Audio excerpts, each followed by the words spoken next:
Hello বন্ধুরা, আজকে আমি তোমাদের সাথে শেয়ার করব মোগলাইয়ের রেসিপি। তো তার জন্য আগে থেকে পেঁয়াজ কুচি, টমেটো কুচি, কাঁচামরিচ কুচি আর ধনিয়া পাতা কুচি কেটে রেখেছি। তো তার মধ্যে এখন পরিমাণ মতো লবণ দিয়ে দিলাম।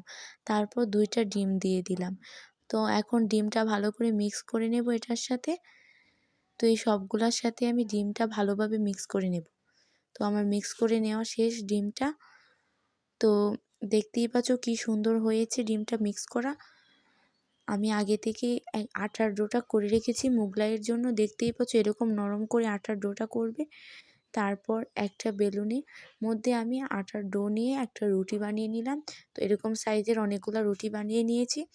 তো এখন একটা মোগলাই আমি কড়াইয়ে দিয়ে দিয়েছি। এখন আরেকটাও আমি তার মধ্যে ডিম দিয়ে সুন্দর করে ভাঁজ করে সেটা কড়াইয়ের মধ্যে ছেড়ে দেব। তো সুন্দর করে ভাঁজ করে নিলাম, এখন কড়াইয়ের মধ্যে ছেড়ে দিয়েছি। তো ভাজার পর আমার মোগলাইটা হয়ে গেছে, দেখতেই পাচ্ছ কত সুন্দর হয়েছে। তো এটাকে কেটে কেটে খাওয়া যাবে। আজকের মতো এখানে